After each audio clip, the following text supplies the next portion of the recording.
তো plant care চ্যানেলে আপনাদের সবাইকে স্বাগত। তো বন্ধুরা, সকাল সকাল চলে এলাম জমিতে। অ্যাকচুয়ালি চাষবাসের নেশা একটা অন্যরকম নেশা।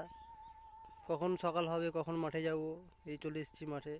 দেখুন, লস আহ, রসুন রসুনের জমি চলে এসেছি। এটা রসুনের জমি, ওদিকে পেঁয়াজ লাগিয়েছি অল্প করে খাওয়ার জন্য। 10 কাঠা মতো রসুন আছে। আর এদিকে বেগুনের চারা তৈরি হচ্ছে, এটা অন্য জমিতে লাগাবো। 1 বিঘা মতো লাগাবো বেগুনের চারা।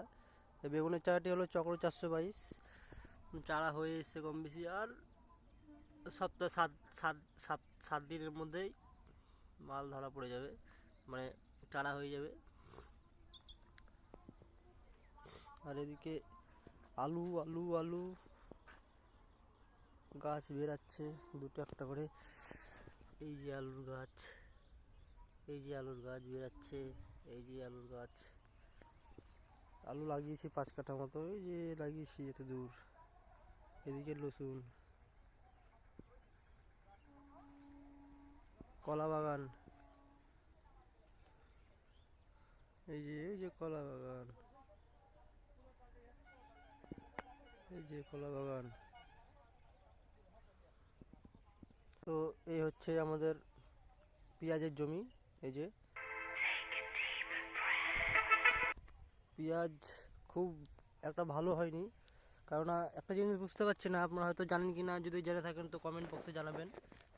এই যে পেঁয়াজ আছে, পেঁয়াজের এতগুলো থোর বেরাচ্ছে, একটা পেঁয়াজের একটা গোটা বেরোবে। যেমন এই দেখো, দেখুন এটা একটা বেরিয়েছে, এটা 3টে 4টে করে বেরোচ্ছে। তাহলে কি এটা জাতের সমস্যা, মানে পেঁয়াজের জাতটাই ভালো ছিল না।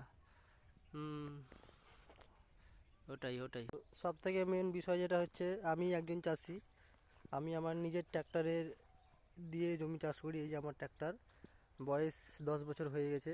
টুকটাক টুকটাক চলে, গাড়ির কন্ডিশন খুবই খারাপ। এটা আমার নিজস্ব গাড়ি, নিজের জমি চাষ করি, অন্য জমি চাষ করি না। নিজের জমি একটু করি, 3 বিঘা মতো আছে, নিজের জমিটাই টুকটাক করে করি। আর এটা ভুট্টা লাগিয়েছি।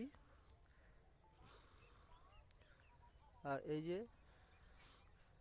এদিকে মোটর আছে, এই ফাঁকা জমিটা, এই যে ভিলি করা আছে দেখছেন, এটা মটরশুঁটি আছে, মানে ফলের মোটর লাগিয়েছি অল্প করে। কোনোবার লাগাইনি, এবারই লাগিয়ে দেখছি যে মটরশুঁটিতে অনেকজন বলে, আমাদের এখানে অনেক চাষি লাগিয়েছেন, যে মটরশুঁটিতে খুব লাভ, অল্প দিনের ফসল। আর সবথেকে ভালো বিষয়